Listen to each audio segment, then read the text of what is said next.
my great pleasure to introduce this, the first of our Latin American briefings talks for the 2007-2008 year. And it's an especially great pleasure to introduce Ricardo Paes de Barros, Tinker Visiting Professor in the Harris School for Public Policy. Mr. Paes de Barros is a senior researcher at the IPEA in Brazil, the Institute of Applied Economic Research, an important semi-official economic research institute. He is also an alumnus of the University of Chicago, where he took a PhD in economics, and the author of numerous books and articles on labor markets, on public policy, on measurement of economic equality, and on anti-poverty policies, each of these on which he's going to touch tonight. He's also not only Tinker Professor now, but a former Tinker Visiting Professor at the University of Chicago. About 10 years ago, Ricardo was a visitor here, and when I arrived 5 years later, the memory of that visit was so strong that students from all sorts of disciplines, on all sorts of occasions, would tell me things about Brazil, prefacing them by saying, well, you know, Ricardo Paes de Barros says. So the echoes of your previous legacy were just beginning to die down as that generation of students graduated, and it's a great pleasure to have you here at the university again. Now, it's also a pleasure to have Mr. Paes de Barros opening our 2008-2009 Latin American Briefing Series, which, as you know, brings together academic specialists, policymakers, political leaders to explore current affairs in Latin America. If you'd like more information on the series, including a calendar of our upcoming events and an archive of audio and video from past events in the series, I encourage you to visit our website, the Center for Latin American Studies website. We've begun streaming video and podcasts of these talks. I also want to give special thanks not only to the sponsor of Mr. Paes de Barros' visit, the Tinker Foundation, but also to the members of the Center for Latin American Studies' New Corporate Partners Program. The Motorola Foundation, New City Bank, and McDonald's Latin America have all provided general support for this and other Latin American briefings. Once again, it's an immense pleasure to introduce Ricardo Paes de Barros, and I should say a great pleasure to have with us here in the audience the new consul of Brazil in Chicago, Ambassador Jean Almino, and among other people, my colleague Manuela Carneiro da Cunha, who's been a collaborator with Ricardo on some of the projects that we'll be discussing tonight.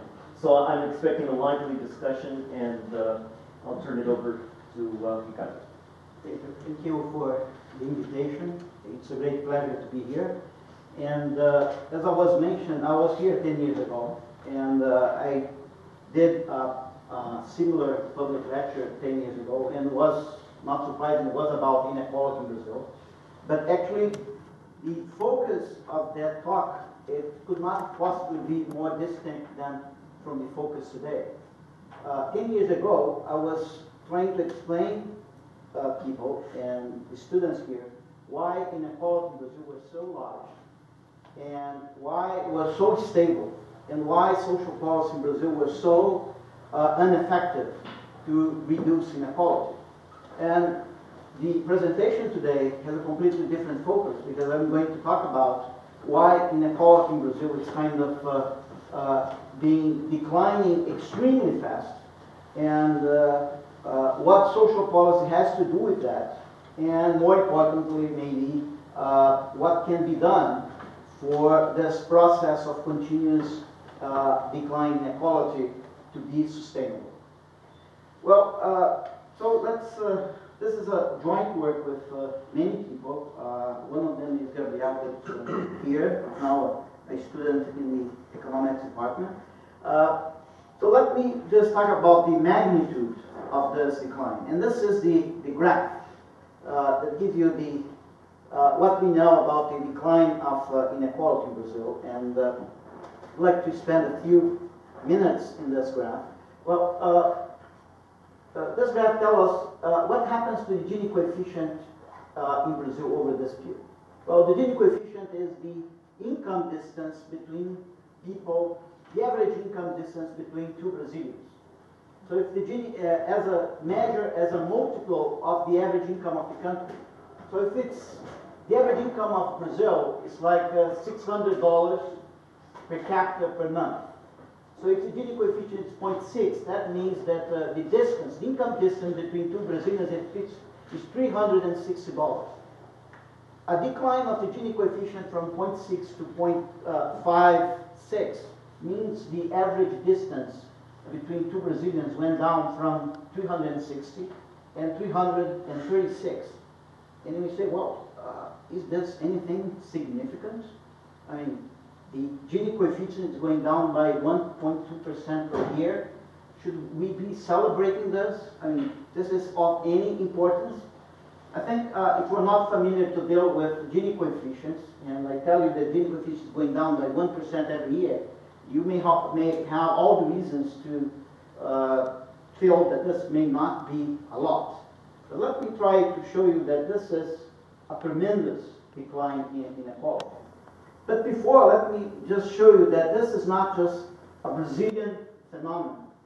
Actually, this is going on all over Latin America. There's a very important report from the World Bank that was produced in the beginning of the 2004 and was actually considering the 1990s, and they were claiming that inequality continues to be stable in Latin America. But if you look at the data from 2000 to 2005, that's what you're going to see, and this is the numbers for 2000, and these are the numbers for 2005, and you can see that in almost every country, inequality is going down. And actually, inequality is going down faster in the countries, in the high inequality countries like Brazil, Mexico, and Guatemala. But it's not going down very much in low inequality Latin American countries like Costa Rica, Venezuela, and Uruguay. So actually, we are having a kind of a convergence of inequality where the very high inequality countries are going down. So that what I'm going to present today, I have presented this in Mexico, and they claim that very similar explanations for the decline in inequality is valid for Mexico and probably for other countries in the region like Panama. Okay, so how can I try to convince you that this decline of 1% in Gini coefficient is something really large? Well, we know that any decline in inequality at the end of the day means that the growth, the growth of per capita income of the poor is going to be faster than the growth of the per capita income of the rich. That's what inequality reduction is all about. It's a reduction of the gap between the poor and the rich. So if inequality goes down, then the growth rate for the poor must be higher than the growth rate for the rich. So to tell you to what extent this decline in inequality is large, what I'm going to do is to compare the growth rate of the income of the poor and the rich in Brazil. And that's the graph that we come up with. And this graph is telling you the following. The average growth rate for Brazil was about 2.5% per year. This is a per capita growth rate for the 2001-2006 period. Okay? Well, the bottom 10% was growing at 9%. And the top 10 was growing at 1.5%. So actually, the four bottom tenths of the distribution were all of them growing faster than 5% per year. So despite the growth rate of overall Brazil being 2.5% per year, more than 100 million people were actually having their income growing faster than 5% per year. How can you have a country where this sizable number of people are growing very fast? Well, you have a reduction in inequality. So you allow them to grow very fast, much faster than the average. Well, from this picture, you may say, well, the growth rate for the poor is nothing but 6 times greater than the growth rate for the poor. Then maybe from this picture, you may have an impression that, well, this means something significant. And that's not something that happens once.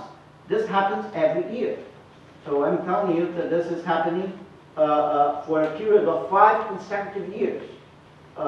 This picture reproduces itself 5 years in a row. So that means the rich guys are looking at the poor guys, and the poor having a growth rate that's 6 times greater than the growth rate for the rich. Well, that's reduction in inequality.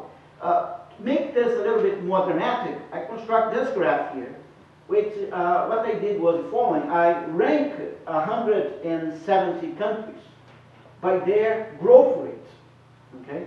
So the height, all countries are ranked by their growth rates, and the height here is the growth rate of the country. So China is here, because China is one of the fast-growing countries in the world. It's actually growing 8% per year.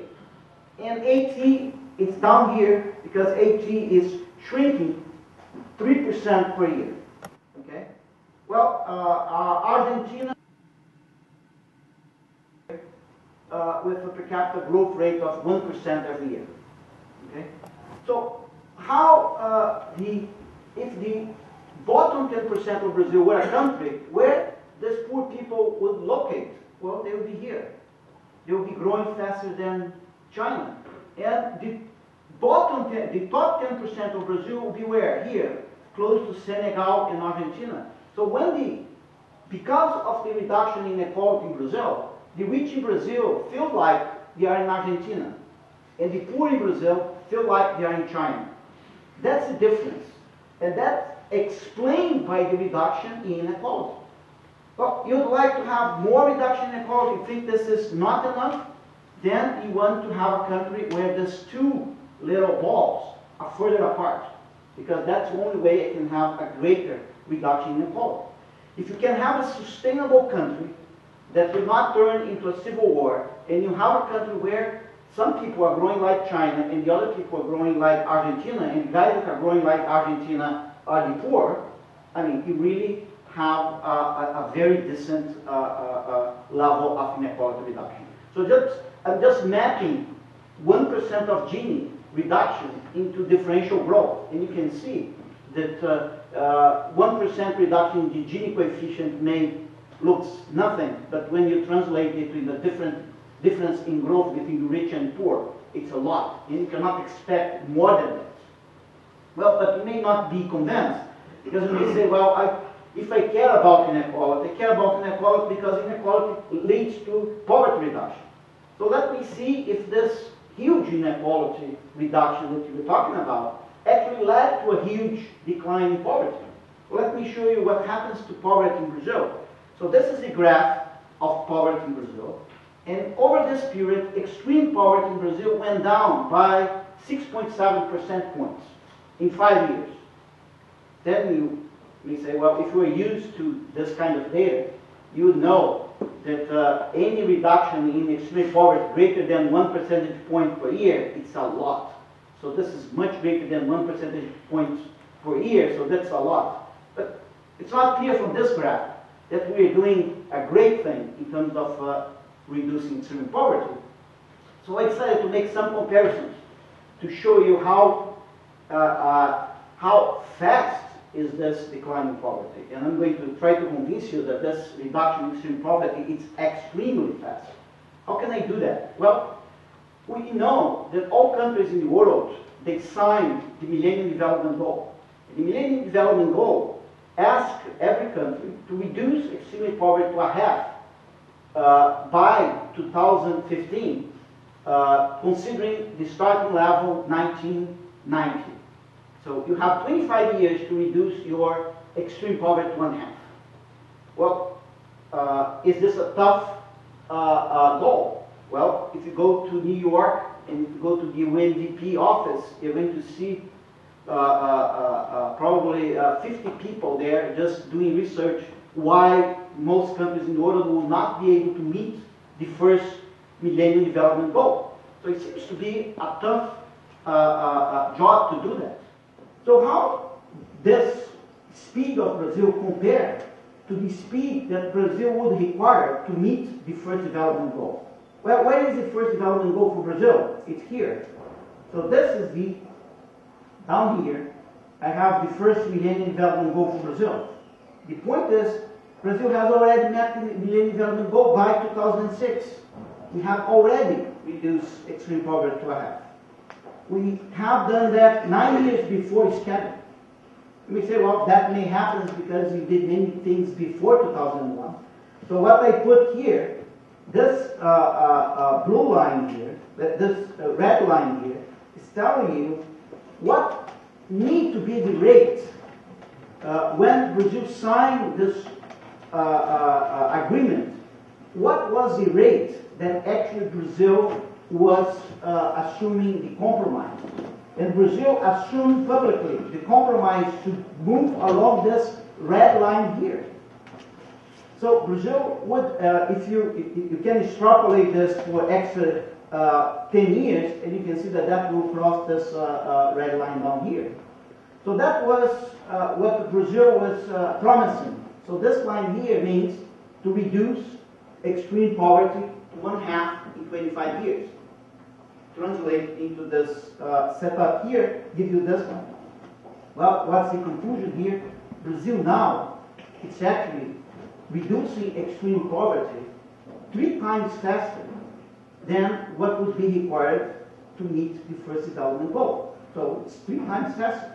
But then you say, well, okay, but what this has to do with inequality? Because some of this reduction in poverty comes from growth. So maybe most of this reduction in poverty came from growth, and actually the reduction in inequality was not so important. So to finish this, what I did was a simulation, where I simulate this blue line is what actually happened to the inequality in Brazil. But what actually happened to inequality in Brazil depends on what happens to, this is what happens to extreme poverty in Brazil.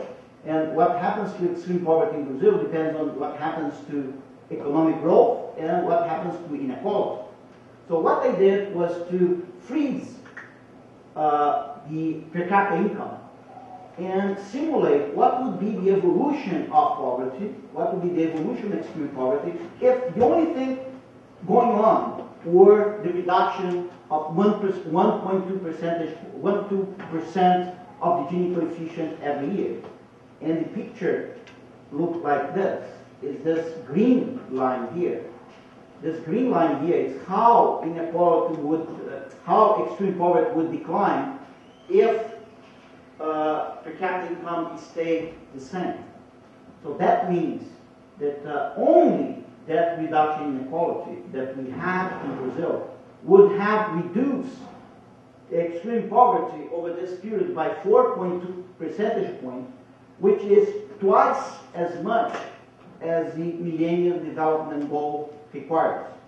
So this decline in inequality is large enough that allows Brazil to reduce poverty just by the reduction in inequality twice as fast as what would be required by for meeting the Millennium Development Goal. So it's just telling you that that reduction in inequality actually has a huge impact on poverty, actually makes the growth rate for the poor to grow much faster than make the growth rate for the poor to be much faster than the growth rate for the rich, and then led to a substantial decline in poverty. So the question is, to what extent, what was the cause of this? And to what extent is this sustainable? Are we in a sustainable path? Can this be reproduced year after year? If I can have time, I can come back later and show you that for Brazil, if you define in a way that I can show to you later if we have time, what would be a decent level of inequality for Brazil, even at this speed, would take Brazil 25 years to reach a decent level of inequality. Okay? And we can talk about that later, but the whole idea here is that the message here is that Brazil is moving very fast but it's so far behind that actually need to move that fast for a long period of time to actually reach a decent level of inequality. So the conclusion is that this is all fine and beautiful, but we actually need this to be sustainable for it to be really valuable for the country and for the poor. Well, to see if it's sustainable, we start looking at what was the causes behind this sharp decline in inequality. One thing that we learned very quickly was the fact that there was not at all a single cause for this decline in inequality. Some people were unhappy, but I think most people were extremely happy to know that many things happened to explain this decline in inequality. Because if I have a single cause, it would be very hard to imagine that to be a basis for a sustainable process. If I tell you that the GDP, the per capita GDP of Brazil is growing because we are just selling more airplanes or because the price of corn went up, you will not claim that that would be a sustainable way of growing. But if the growth is related to what's going on in many different sectors and we cannot really tell exactly what is generating that growth, then may be bad for social science, but it may be very good for sustainability of growth, because it's something very intricate, and then that they can really. So if a single, multiple causes may not be synonymous, may not be sufficient for sustainability, but it's probably quite necessary for sustainability. So when we analyze this, we're going to see many causes. Okay? So I tried to organize this a little bit. And to organize this a little bit, this simple expression here, the simple identity, helps a lot.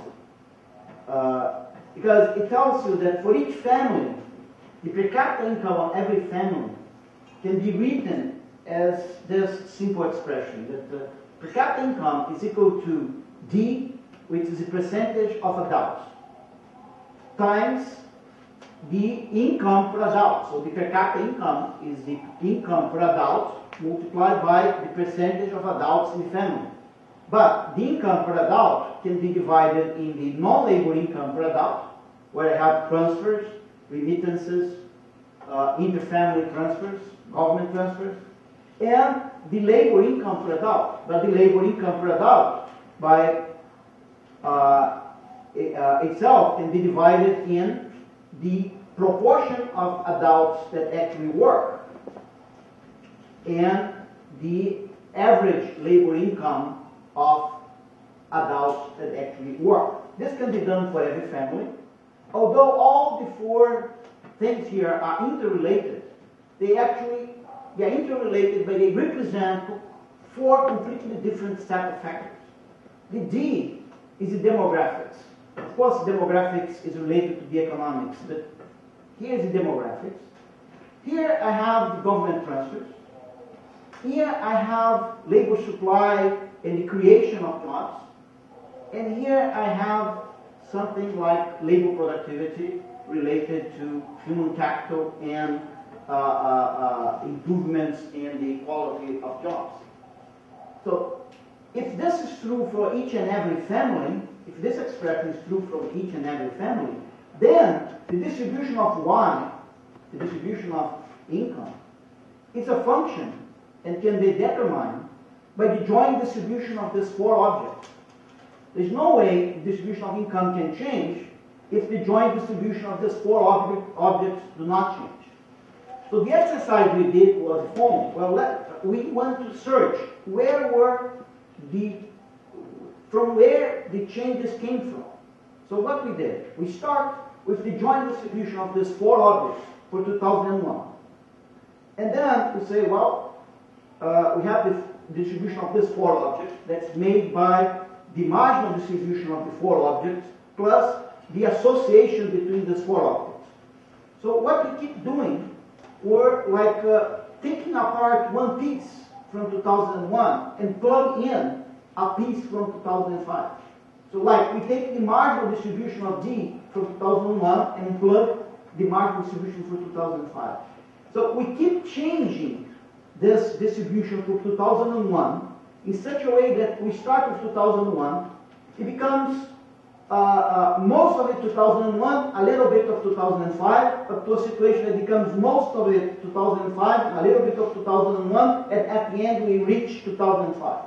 So we follow a path changing pieces of the distribution. What we do at each step, we measure the Gini coefficient. Well, if that piece that we have changed is important, then the inequality, when we make that change, will drop. Okay? Because we know we're going to start from 2001 with high inequality and get 2005 with low inequality. So sometimes inequality reduces just a little bit, sometimes it reduces a lot. When it reduces a lot, we know we reach one object that were important. Well, the results are in this table. You can see here the changes. So you start from 59.3 and you have to reach 55.9. And then the first change actually increased inequality. The second one decreased just a little bit. The third one decreased a little bit. Then we have a sharp decline. Then an increase. Then a little decrease. And then a sharp decline. Where we reach the sharp declines, when we did two things. We changed the distribution of non-labor income, and we changed the distribution of income among workers. The demographics were not important, and job generation were not important. There was no job generation in this period in Brazil. No, actually, labor force participation increased a lot, and a lot of jobs were created. But the point is that those jobs were not preferably assigned to the poor people.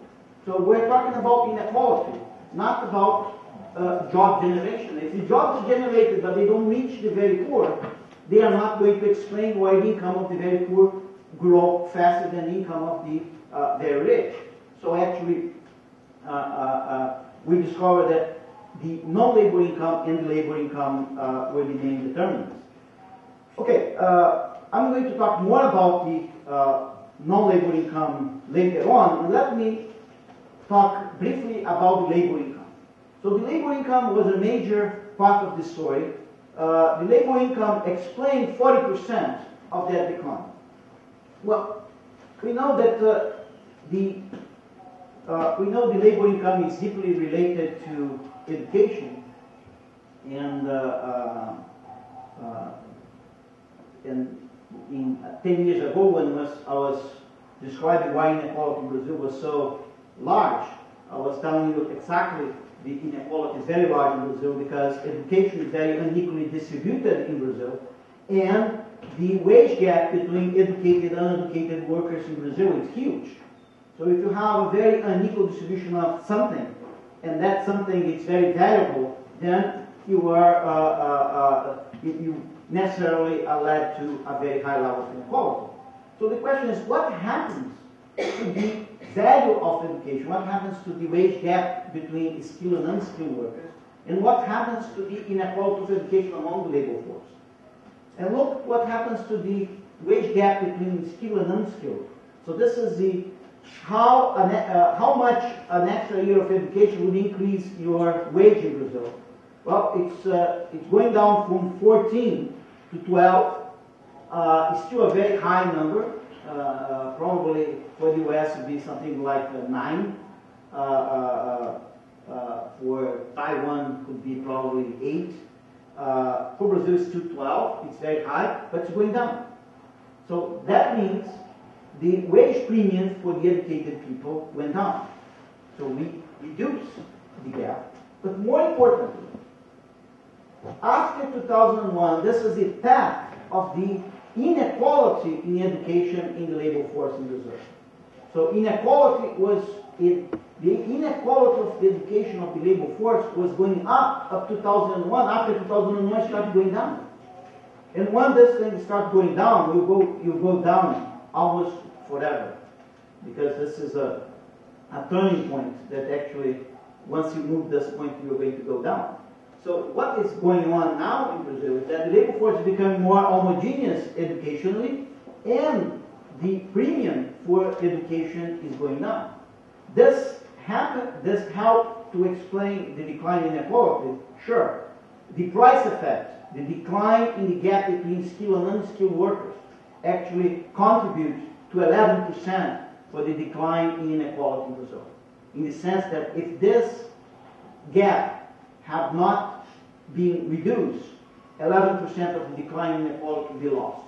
And 4% of the decline in inequality came from this reduction in inequality of workers in terms of their education. We have some interaction between the two factors. They add together to 17%.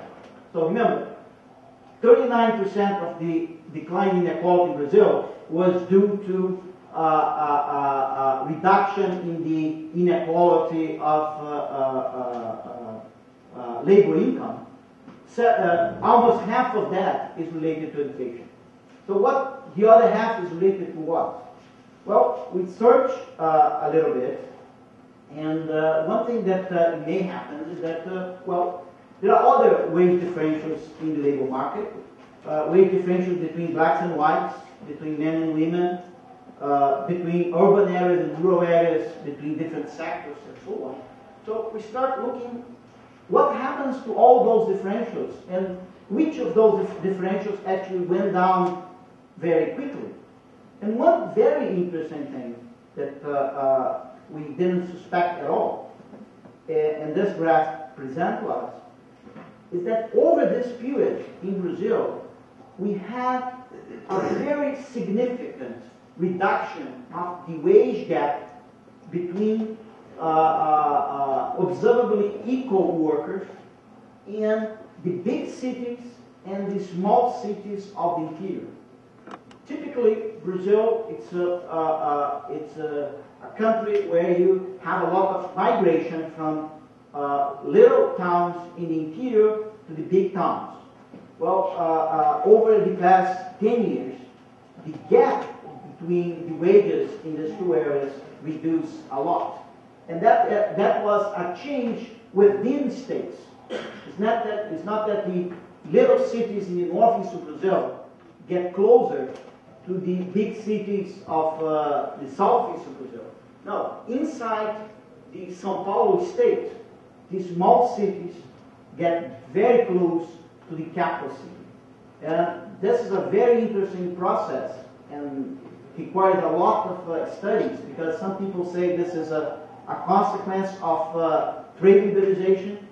Then firms move to the interior of the country to seek for to gain competitiveness, because they are moving away from unions to the interior. And this is now possible because education now is reaching those areas, so you could have educated workers in those areas. We could not have done that movement 20 years ago because we didn't have the educated labor force there. Now you can do it. Other people say that this is just a minimum wage policy. You increase the minimum wage, wages goes up more in the interior than in the capital. Other people say this is a shift in this is an indirect consequence of the large increase in government transfers. What the Brazilian government did was to transfer a lot of income to the poor in the very remote areas. Well, if those poor guys with this extra income start buying things, they're going to press up the price for goods in those areas, and actually the benefit for them will be not all that great because the prices are going to go up, but the wages of many of public people providing services in those areas may go up too. But that was an important thing. Many things happened. The agriculture wages improve a lot. We have a very large improvement in agricultural productivity. But at the end, all these notions of labor market imperfections on a whole, they decline, and they explain something like 13% of the decline. So this 13 plus the other 20 from education, we come up with 33%, which is almost the 39% that we have explained. Okay? Important to note, it's important to notice that the decline in inequality in Brazil was not led by a reduction in race differentials. It was not the black-white differential that was actually reducing inequality in Brazil. Those gaps actually remain quite constant. It was not male-female earnings gap that went down. Okay? It was mainly sectoral gaps that went down. And an important thing, the formal-informal gap was not contributing at all. So it was not the case the formal and informal sectors approach each other. Quite the opposite. And this would be related to our social policy because this was a period with a huge increase in taxes and a very large increase in government expenditure. So actually, it was not very good for the formal sector. So actually, the formal-informal sector gaps actually increased over this period, and this was not one of the reasons why inequality went down. So this kind of methodology allows you to search and see where inequality actually, which factors contribute more and less for this reduction in inequality. Okay, up to this point, this may look like a very nice story where everything were all right, and everything that was done was perfect, and inequality was going down, poverty was going down, and everything is perfect. Well, let me tell you that the story is not like that at all, and it's very important to realize that if you want to have sustainability.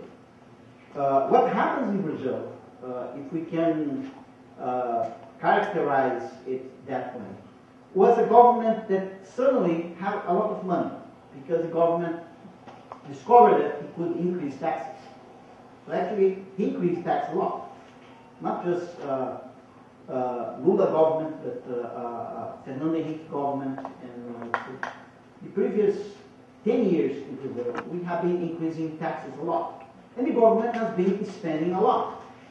And how the government has been solving the dilemma between people that propose such policies and people that propose other policies. They say, let's do both. So some people say, well, we should do a very well-targeted transfer program that really reach the poor, that is really targeted on children, that should really enhance human capital and should be very efficient. Then the government say, well, let's do that. And they will check if you are very efficient and if you are everything. The other guy will tell you, we don't need to be efficient.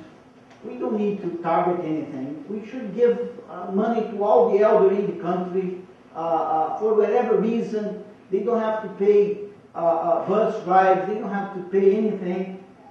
We don't have to be efficient. And then the government say, yes, we have to do that. So give money to those guys too. And for them, we don't check if they're efficient because they said they don't have to be efficient. So what we have now in Brazil, it's a mixture of everything. Because we don't have budget constraints. So how do you solve the conflict between people with different views of social policy? We do everything. Okay.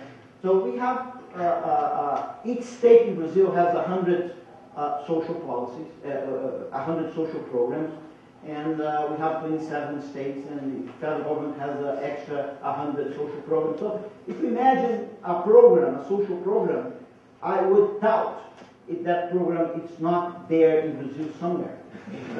So we do have it, and that's not special about Brazil. Mexico is like that, and talking to people in India, they say, well, India is the same thing, and they have millions of programs. What's the good thing and the bad thing about Brazil depends on whether you are a pessimistic or optimistic person.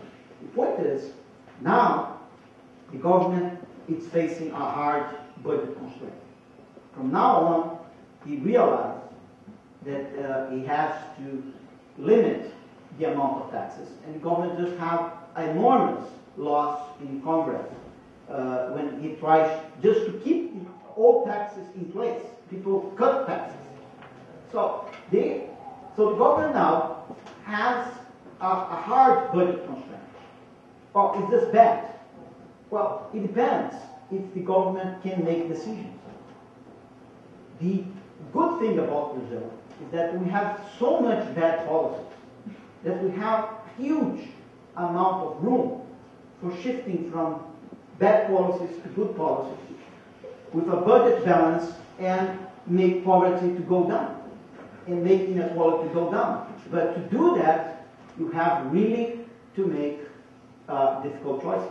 So let me try to explain to you two choices about Brazil. One is between the elderly and the children. And I think it's not different from the US. Like in Brazil, all the elderly can ride on the buses for free, and the students cannot. So we allow the students have to pay, and the elderly don't have to pay. Not everywhere. But let me show you a very important bias in Brazilian social policy. Well, here I have a graph where in this X I have age. So this children 0 to 10, and this the elderly 65 to 80. And this is the level of poverty, so this is the poverty head count. After the government has charged you with taxes, before the government has transferred you any income. So this is how the poverty life cycle profile look like before government transfer. Well, I'm giving you a hint.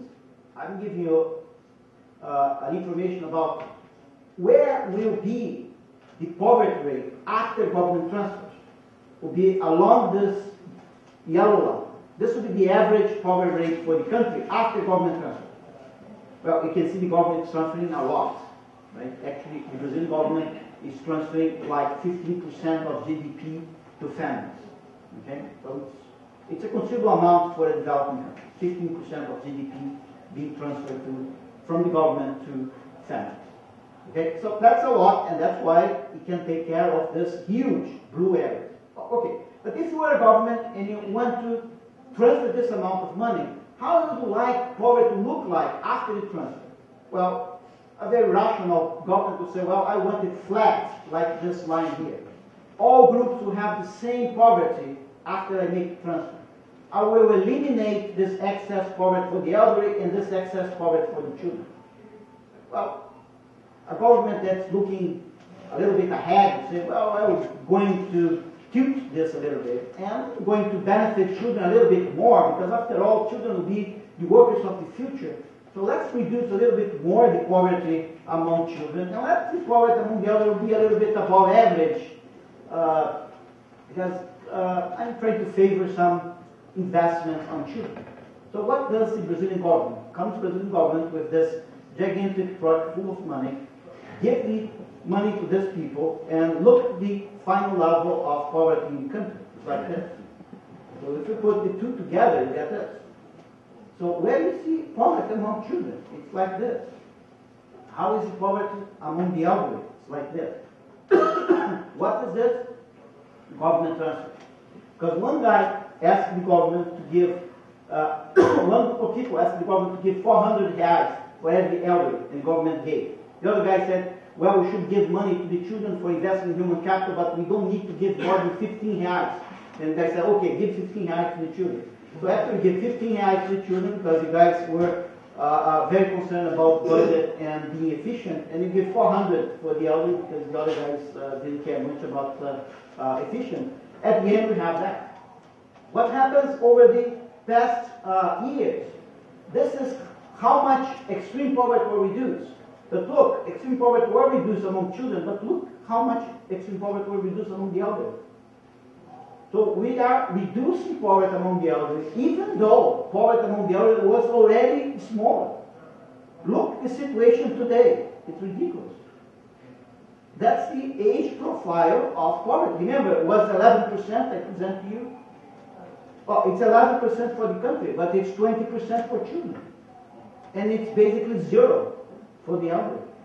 Because if you're just an old person, you just go to the government, they're going to give you a pension that will take you out of poverty. Okay?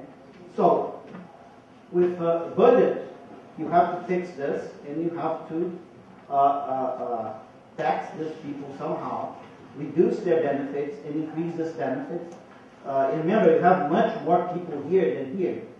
Okay? What people in Brazil claim is that what people that like this say, well, this worked very good, so we should do this for everyone in Brazil. Well, the point is that would cost another 20% of GDP. Okay? So that's not feasible. That's very nice, but cannot be done. So the question is how you are going to recover this children that only receive very efficient programs. How you are going to reshuffle your budget. That's one example. The other example is the minimum wage. Now, Brazil has a very strange law where the minimum wage is related to growth on GDP, not per capita GDP, GDP. If the GDP goes up by 4%, the minimum wage should go up by 4%. People estimating when the minimum wage will be higher than the average wage in Brazil. Because it will not take long, because if you go up by national GDP, not per capita GDP, it's strange, but that's what they're doing. And they say, well, that was reducing inequality, and that's true. I mean, if we increase the minimum wage, we reduce inequality, reduce poverty. The question is, how much would that cost? And can you keep doing that? So I have this graph, where what we did was form this line here. What we have here in this X is the income of the bottom 10%, income of the bottom 20%, income of the bottom 30%, 40%, 50%, and so on. So we are talking about the average income of the bottom of the distribution. Okay? Because we know that for distribution on average, that's what's important. Okay? Well, then this minimum wage line here, it's what would be the impact of a 10% increase in the minimum wage on the income of the poor. And you can see that will not benefit much the very poor, but will increase the income of a bunch of people here. Okay? So there is no question that an increase in 10% of minimum wage will increase the income of the bottom 20%, of the bottom 10%, of the bottom 30%, the bottom 40%, and so on. And just for your information, all the pensions of the elderly are linked to the minimum wage. They cannot be lower than minimum wage. And the pension for the children, the guys that designed programs said, we never should link this to the minimum wage. And the president said, yes, that's true. That's what we should do. So it's de-linked to the minimum wage. So when the minimum wage goes up, the pensions of the elderly goes up, the benefits for the children stays the same. Okay, because one is linked, the other one is not linked. Okay? Okay, but suppose what they did here, suppose instead of spending this money with the minimum wage, you spend this money with this very well targeted human capital enhancing program that Brazil has. Brazil has a program that's called Bolsa Família. That's one of the reasons of the success of our social policy. That give something like $7 to each child every month. $7 for each child every month. And you may say that's nothing, but actually it has an enormous impact on human capital accumulation, has an enormous impact on nutrition, has an enormous impact on poverty, and actually it's functioning very well. And the point is, if we just take this money that we're using for increasing minimum wage, and we send this money to exactly the same people that already receive this Bolsa Família program, what would be the impact on the average income of the bottom 10%? Well, the impact would be like this. Same money. Same money has this impact on the bottom 10, has this impact on the bottom 10 if you go to Bolsa Familia. It doesn't matter how you cut poverty, it's always higher here than here. That means that it doesn't matter how you measure inequality, it doesn't matter how you measure poverty, it doesn't matter how you choose a poverty line. Using this money for this Bolsa Familia program will always be better than using this money increasing the minimum wage. Then you say, well, then it's trivial that the government will shift from one situation to the other.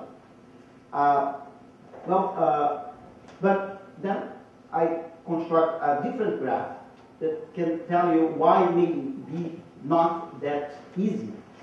And what they did was the following. Here, it sounds ridiculous, because if I accumulate from the poor, it doesn't matter how I define the poor, giving this money to the to families with children, it's all better than to increase the minimum wage. Why anybody would choose to increase the minimum wage? But everybody in Brazil is actually talking about increasing the minimum wage, not giving this money to the children. So I was wondering why. So I did the following. I did an exercise that I didn't know what the answer would be, but ended up being very nice, where I accumulate, instead of accumulating from the poor, and say, well, suppose the government is not concerned with the average income of the poor. But suppose he is interested in the average income of the middle of the distribution. So what they did was to accumulate, not from the poor, but from the middle. You open a window in the middle, and then you keep opening the window, and you keep looking at the average income of the middle. And then you look, what's the impact of the minimum wage? This big. What's the impact of the program that goes to the poor children? Well-targeted program, going to be very poor children, very small, because the poor children are not in the middle of the distribution. And the people that actually receive these pensions and receive minimum wage in the formal sector in Brazil are in the middle of the distribution. So actually, going from, if you want to maximize income of people at the middle of distribution, you should do minimum wage. If you want to increase income of people at the bottom of distribution, you should do Bolsa Familia. What the Brazilian government is doing, very smartly, is doing both. So you can increase the income of the poor, and then you can increase the income of people at the middle of the distribution.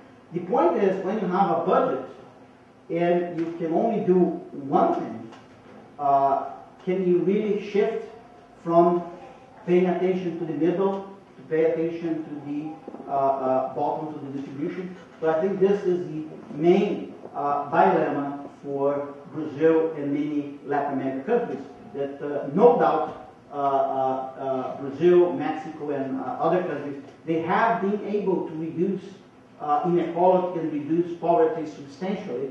But in the case of Brazil, it's very clearly that we have done that by increasing social expenditures and increasing all types of programs. If we want to make this decline in inequality and the decline in poverty sustainable, from now on, we have to make choices. And the advantage for Brazil, as I was mentioning before, is that we have plenty of room, because actually we have many policies full of money that we can actually change to other policies that are much more effective. So up to, we are very far from our frontier of possibilities. We are very inefficient.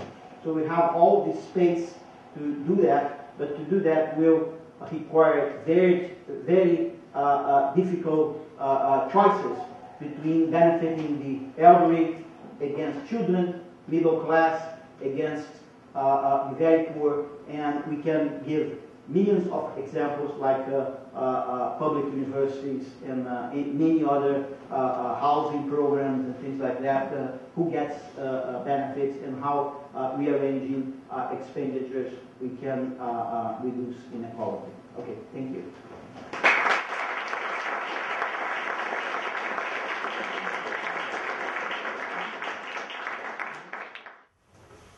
Where does Brazil get the money to just do whatever social program any person comes up with? So if, they have conflicting social programs, they just do both. Where is all that money coming from? Taxes. We have a large increase in taxes, and now the government is getting something like 30% of 33% of GDP now goes to the government, and it used to be less than that. So you have an increase in taxes, and in the future you may have also, well, we are also moving a lot of investments in infrastructure to social programs. So a lot of people that are concerned about economic growth are very concerned that we are not investing as much in roads, harbors, and other things, general infrastructure, and we are spending a lot on social programs. So we have laws saying that you have to spend this much on health, this much on education, this much on such and such programs. And taxes are just going up. But we have already reached a limit. We have one possible escape is that we still have a very large government debt, and we pay a lot of interest on this debt. To the extent that this debt is going down, and to the extent that interest rates going down, probably are going to save a lot of money from paying interest and paying the debt, and then that will release some money that we can use more.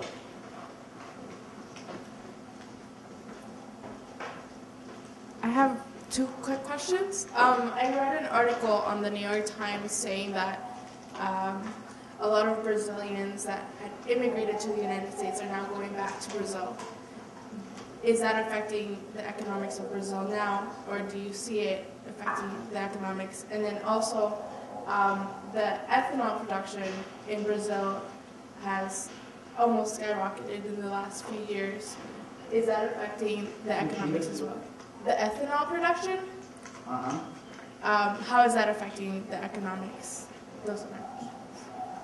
Well, I cannot answer you because my feeling is that neither, but just my feeling. I have no study to show you, but I think the migration from Brazil it's too small to have an impact. And the ethanol industry, it may have a huge impact in the future, but still we don't have a sizable effect on the Brazilian economy. But the ethanol industry may have a very big impact on the Brazilian economy in the future. I guess it's two questions. The first is, you talked about the choices you have to do between elderly people and children and middle and poor. And how about the choice between rich, very rich, and the poor? The second point, I think it's the first one. Does it mean the fact that you doesn't put this in the equation? So the equation means that the rich are doing bad now in Brazil, they are overtaxed, or something like that. Well, the point is, well, that's a very important question, a very important point. The social policy in Brazil, it's smart enough. It's actually not giving money to the rich. It's actually giving money. It takes someone that's very poor and give that guy a huge amount of money. I mean, some money that will make a very poor guy to be well above the average for the country. So you can say, are you not going to help this very poor old person? And you say, sure, I have to help this very poor old person. But I cannot give to that person this much money because I don't have this much money to give to every poor person in Brazil. So the difficult thing about the social policy in Brazil is that they're not giving money to the rich. They're actually giving money to the lower middle class, to the poor, but then they choose a subgroup of the poor, and they give them a lot of money. You are suggesting to tax the elderly poor. So what I'm saying is exactly that. I'm saying instead of giving those guys 400 reais means $200 per month. You say, well, you're not going to give $200 per month for a poor elderly. It's like, if I can give to all poor people in Brazil $200, I'll be happy to do it. But if I'm in a country Well, what Brazil is doing is the following. Brazil spends with an elderly 400 in a month. His grandson is going to school, and the government is spending less than 100 with the school of that child. So which country is that that's giving 400 as a transfer, a monetary transfer to the elders, and spending 100 on the education of their grandson? You say, well, I would love to give 400 for the elders, as long as I'm spending 500 with the children's education. But if I'm spending 100 with children's education, why am I spending 400 with the elders? But that's a difficult thing, because if I were giving 400 for the rich, everybody would say, well, take the 400 from the rich and give to the poor. That would not be a problem. The problem is, it's a delicate thing, because you have to look like with the microscope and say, well, I'm giving 400, but 400 is too much, because I'm giving 15 to the children. The children give 15, and to the other I give 400. And the education of the child, I spend 100. So it's a little bit unbalanced. So it's a tough question, because we are talking about taking money from the lower middle class and giving the money to the very poor. Because that's the way you're going to get efficiency. Many people say the following, well, let's not do that. Let's tax the rich and solve this problem. So people say the following, let's tax the rich, keep the elderly with 400, tax the rich, and send money to the poor. The cost of that, to equalize this stuff, will be something like $200 billion a year. So there's no way you can tax the... so the point is, Brazil is already being so generous with some groups. There is no way it can equalize it can level the field, because it's giving so much help to some groups that if it's trying to level this to everybody in the country, to make this universal policy, everybody in Brazil. So if you are a middle class guy, you go to a college, and the entire college is free. And you say, well, then let's calculate the cost of that. And let's give this amount of money to all the youth in Brazil for them to start their life. I mean, some people may want to go to college, some people want to open a new business. If you compute the cost of that, it's $150 billion. So the point of the Brazilian social policy is that the Brazilian social policy choose some subgroups, gave to them such a large benefit that now it's impossible to generalize those benefits to everybody in the country. Yeah, no. I was puzzled, not for the first time actually, by the fact that you only consider when let's say the transfers from the government plus the wage, plus the returns from wages. But do you consider in those transfers, for instance, the interest rates that rich people are getting for their money? I mean, that go between 11 and 12% a year, right, with no risk whatsoever. So I'm confused, because it seems to me that rich people are getting much more than 2.5% growth a year if you include the interest rates that these people are getting. From whom? From the government. So are you including that factor in your analysis, or are you not? That's what I'm asking. I am in an imperfect way in this data that I present here. But 2 points. One is that that's such an important issue in Brazil that actually Gabriel and I and Samir, we wrote the entire long paper exactly compiling all information from national accounts and different expenditure surveys and so on. trying to measure this, and our conclusion is that, of course, if you include all this other income, probably inequality will be a little bit higher. Okay? But remember, Brazil, it's already the champion of inequality in the world without including those things. And the data that we have for Brazil is considered internationally a very, very good quality data. So all the other countries in the world actually have similar data. So nobody actually have very detailed data on capital income. But for us, what matters is actually the change over time. And so we did several simulations imputing this kind of income and knowing how much of that income is available in the country from the national accounts. We did many simulations. And the result of that is that it's not clear at all that over this period, the income of the rich is going up because of that. And mainly because interest rates have been going down.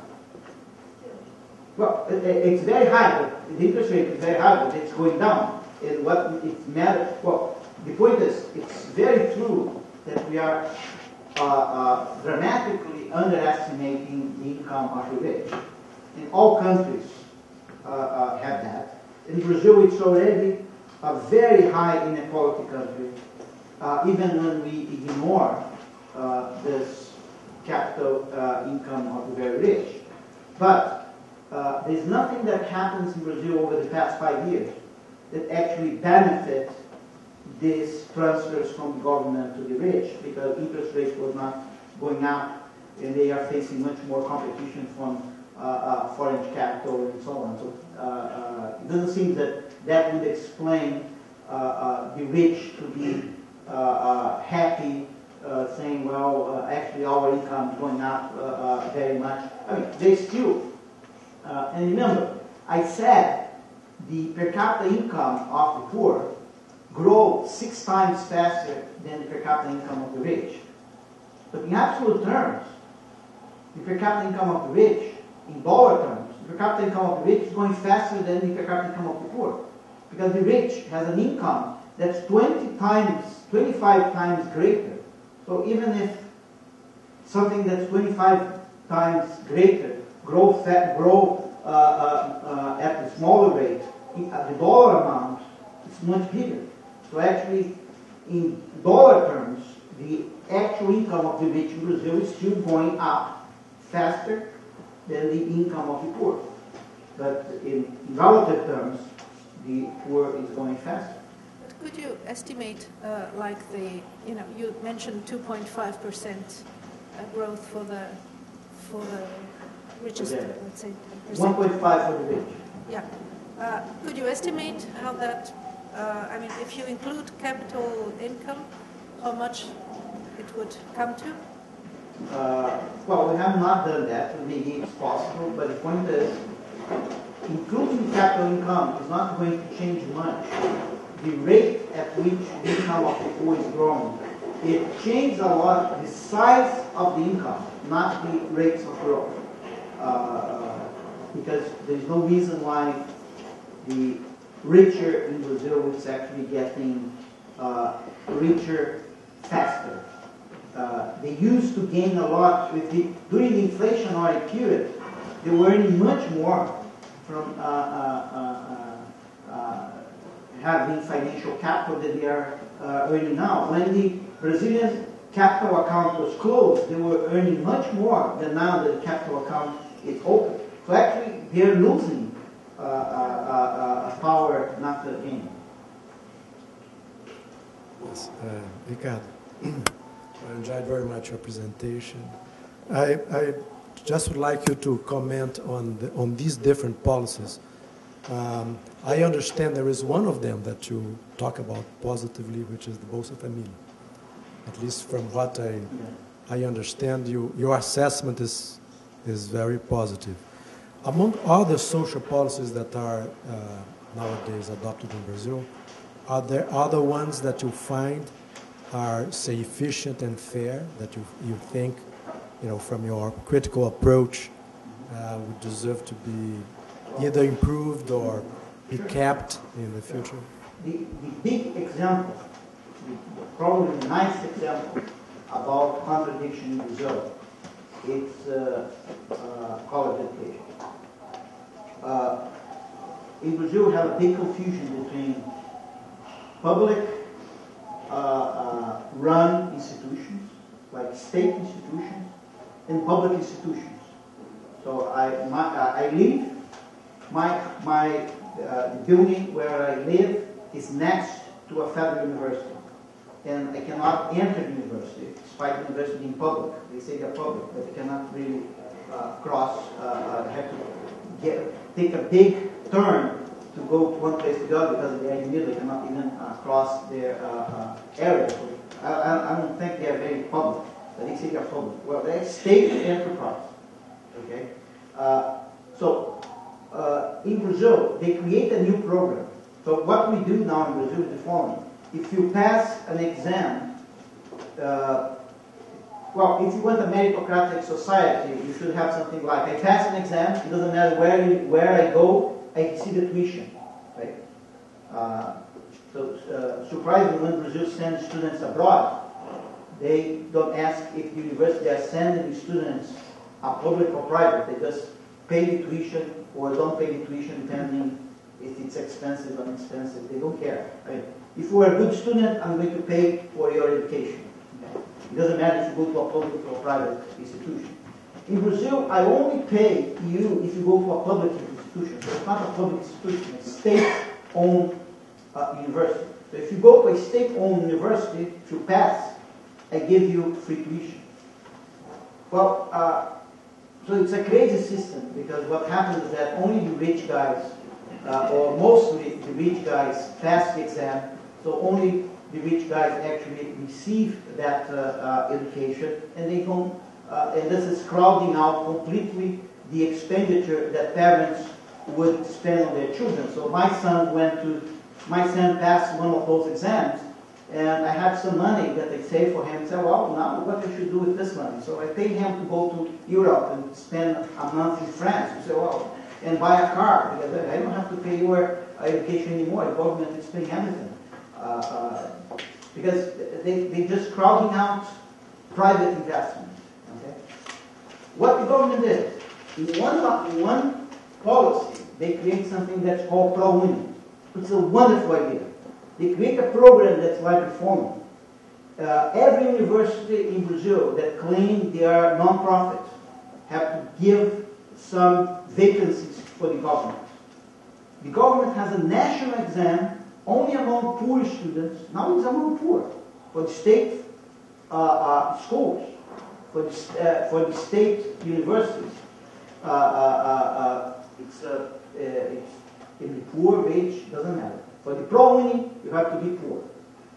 It's a national exam, poor students, you pass the exam, you receive your full tuition for the entire period, plus sometimes a stipend. It's a perfect program. On the other hand, the government is building more than state-owned, very inefficient universities all over the place.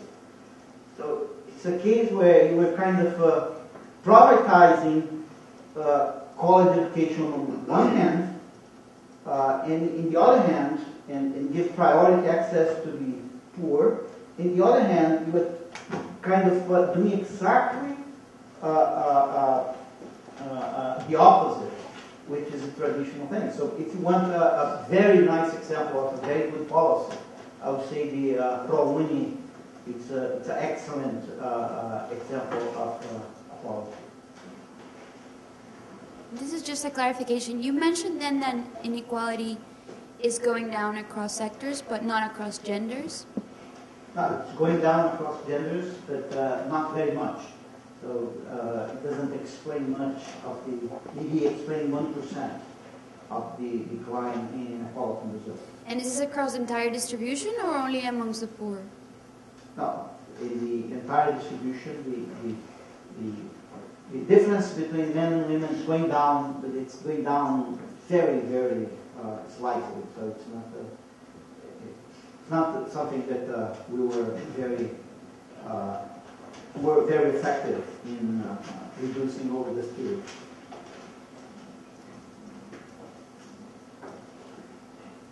Well, actually, in the meantime, I have a question, which is one of the most stunning things in the report on which your talk is based is that the demographic variable, only accounted for 2% of the reduction in inequality in this period. I was really stunned by that. And do you anticipate that looking 10 or 15 years into the future, the demographic variable will still be so trivial as part of the equation? Well, the problem with the demographics is actually we have very little reduction, because we are talking about inequality reduction. So actually we have some reductions in fertility and family size, but actually that reduction was not very differentiated between the poor and the rich. So because we have a kind of a homogeneous decline, the contributions were relatively small. And the book we published, actually there's one demographer that actually wrote an entire chapter trying to see to what extent demographic variables could explain more if you were more sophisticated about demographics, and the conclusion seems to be that demographics were not very important at all. Could you say a few more words about what's going on in the macro economy as a whole? I mean, for example, the GDP growth could be decomposed into the growth of the factors as well as total factor of productivity, but and I don't know what's big and what's small in Brazil, but beyond that, is it shrinking agriculture, increasing sector in manufacturing, and finally get to the inequality? So Brazil, like a few other countries, seems to be a country where the unskilled are benefiting from increases in wages, but certainly if you juxtapose it with the U.S. and many industrialized countries, we're getting these increasing, not decreasing skill premia. So what is your forecast for Brazil's future? I would not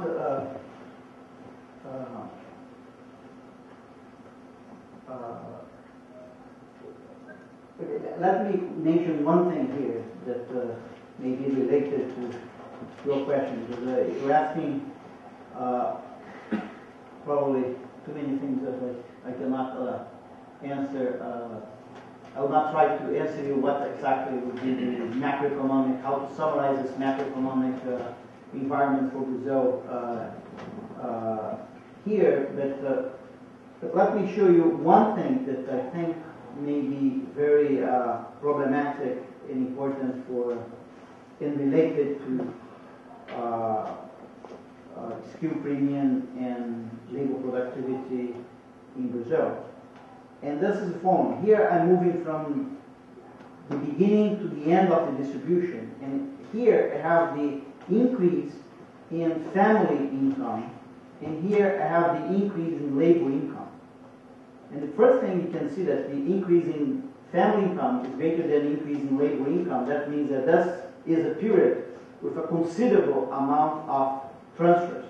So half of this decline in poverty and inequality is transfers. So actually not related to any real change in productivity and things like that. The complicated thing here is that when you go to this bottom here, you can see that here the wages are really going up. Not very much here, but down here we are having problems. So what this is telling us that the way the economics of different sectors is working, it's in a way that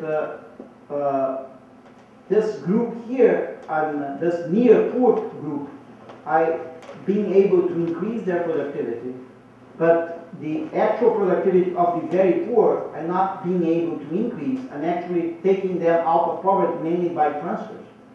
So it's a complicated way to fight poverty and inequality because the very poor are actually benefiting much more from transfers than actually from increase in labor productivity.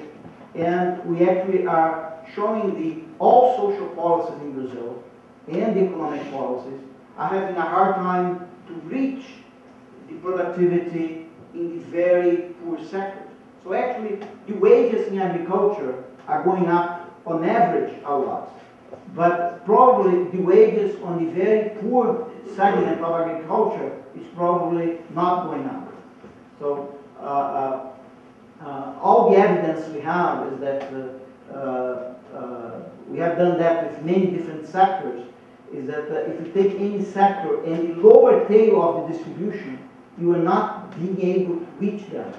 So actually, we are having a hard time improving the productivity of the very bad jobs in the country. But in terms of sectors, the only major thing that shows up over this period is a major improvement in income in agriculture. All the other sectors, it's a kind of a mixture. But you have this informal, formal sector that it's not clear because actually the gap between the formal and informal sector went up.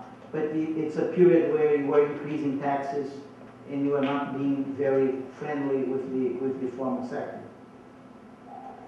Two more questions. Excellent presentation. I enjoyed it. I had a couple of takeaways from interesting statistics that came out from your identity formula where you were showing some of the causal factors, and one was education, which made sense, but one you just touched on briefly that I thought was really interesting was when you measured the formal versus informal economy, it actually had a negative correlation to any improvement in the inequality gap. And maybe if you could comment on that, because there's a lot of focus on how to fine-tune social policies, but in fact, and I don't know if people realize how large the informal economy is in Brazil, but it's people who stay away from doing business legitimately because taxes are so high, the regulations are terrible, it's very difficult to do business in Brazil, and wouldn't we be better off, or maybe what your thoughts on putting more time into reforming contract law and reducing regulations so some of those people in the informal economy would participate in the formal economy, creating more jobs for even the unskilled, and maybe that would close the gap as well. Yeah, for sure. One area where we can move from bad policies to good policies and reduce poverty and reduce inequality is exactly on this formal, informal area. We have crazy labor laws that date from the 1940s, and they're still there. So we have plenty of room for changing the laws and have a major reduction in inequality and poverty. But it seems this is one of the areas that it's very hard to move on. But my feeling is that what we have to do is first of all to guarantee. We need laws like the following. If you ask me how to do it, I'll tell you the following first. You need money to guarantee that anybody that wants to register their firm can do it. If he doesn't have money, we pay for it. So it's like a birth certificate for a child. No child will be without a birth certificate because if the mother doesn't have the money, we pay for it. So if a firm is small, it doesn't have the money to register, we should have a program that will register the firm for the guy. So the guy has no reason for being informal because they say, well, I'm informal because I don't have money to register my firm. No, I mean, I can register the firm for you. The second thing is, you guys say, well, I'm not going to register my firm because you have crazy laws. And then the problem with Brazil is how to deal with heterogeneity. We have firms of different size, with different productivity, and we apply common rules to everyone. So the question is, then they are informal, they, and we know that they exist, we do not recognize them, but we do not fight them. Why? Because we don't want to take any position that we think they are doing a social valuable contribution. So if a firm is informal and is doing a social valuable contribution to society, we should have a way to value that and say, okay, you can operate this way because I think that's good enough. That's below the standard I would like to have, but that's good enough. So I agree with you. So we should have not what we have in Brazil is like a step. Either you have no rules or you have to meet a gigantic number of rules. What we need is kind of a ladder saying that if you have this size of the firm, if you have this, you have to comply with this and this obligations and so on. But that would require the government to take a position on many things that today are illegal to become legal. And that's the thing that's difficult for the government. If the government does that, then he can make a lot of illegal firms, informal firms, formal, and then he can probably reduce this gap between formal and informal. Do you have any measure about how this increasing growth in taxation harm the economy overall in terms of growth? And the second one, do you know how the Bolsa Familia changed the fertility decision of the young poor woman? The decision of what? The fertility decision. How many children they are going to have when you apply the Bolsa Escola, Bolsa Familia? Okay, well, I have no idea what's the impact of taxation on growth. And, I'm not sure. I'm not following the progress. A lot of people have been running models that try to estimate what's the impact of that on growth, but they have not done it. But in terms of the negative effect of what extent the Bolsa Familia would increase fertility, I don't know of any study that have at this point found any positive effect. But I don't know. That's, I don't know. People have more. Most people have studied the impact of Bolsa Familia on labor supply, and the impact on labor supply is very close to zero. So we know that Bolsa Familia has very little impact on, very little negative impact up to date on family decisions to work or not. Surprisingly, or maybe not surprisingly, the studies about the transfer to the elderly actually show a significant negative effect on the labor supply of youth. So people have been studying the impact of transferring income to the elderly on the labor supply of the youth that actually live with the elderly, and they found, there's at least one PhD dissertation that found that they actually have a negative, the guy starts working less than before, which you don't know if it's good or bad, because the guy may be staying in school, so you don't know. One more question? Yeah. I mean, your analysis is very interesting, but this is a very short-run trend. You're talking about a few years. And I haven't seen a discussion of why you think this pattern is going to continue. Why you think, in fact, so you have had some drop. The Gini coefficient's gone down a few points. But why can you extrapolate this for the next 20 years? I mean, this partly is related to the macro trends. Why is it you think this is going to be a persistent pattern that's going to hold for the next 10, 20 years? Well, we don't know. My feeling is that the only way, I'm more interested in the, I don't think the macro environment will be so important. I'm more concerned about how the Brazilian government are going to spend the money.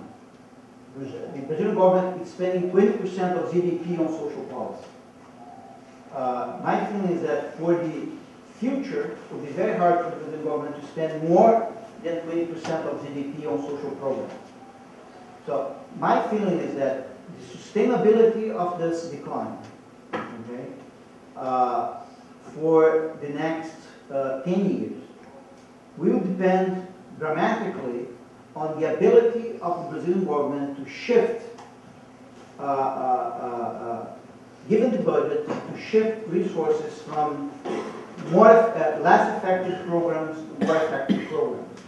So what I have been studying is how can you reallocate a given budget to different programs, and by the reallocation of this money from different programs, I think even without much economic growth, if you just reallocate this money from different programs, you can gain so much efficiency in the social policy that you can sustain a sizable reduction in inequality and poverty. And the main reason for that is that what's really the real reason for, there are two ways you can increase the income of the poor. One way is to find a new path for the poor. To say, you are going to plant this, and you're going to export this, and you're going not to bother the rich guys that are doing something else. Well, the other way to increase the income of the poor, it's actually allowing the poor to compete with the rich for the jobs that are already available in the country. And my point is, without any economic growth, Brazil could have a much smaller level of inequality and a much smaller level of poverty if positions everywhere in the country were filled with much more equality of opportunity. So if you could have a social policy that could actually give better education and give more openness of the available good jobs in the country, actually you could promote more equality, and you could promote you could promote some reduction in poverty, even if without generating new jobs or changing much of the productivity of some jobs. But over this period, you said there wasn't much of a contribution of change in discrimination, though. So that's not playing much of a role here. So when you mean equality of opportunity, you mean in sort of long-term investment somehow. Is that the idea? Not, but discrimination played a very small component of changing patterns. The discrimination plays. For this 5-year period. I think, for example, even if you eliminate all the discrimination against blacks in Brazil, inequality in Brazil will go down by 4%, 3%. Mm-hmm. So not all levels, not all types of inequality are equally hateful. I mean, really, inequality against blacks are more important because it's the worst kind of inequality. But in a quantitative terms, Brazil is not very unequal because we have huge black-white differential. That's not the main reason why we are so unequal. Our inequality is more related to unequal opportunities to education. That it's related to race, but it's also related to parents' poverty and lack of credit for people and so on. Thank you. I want to ask you to join me in thanking our speaker, Ricardo Paes de Barros.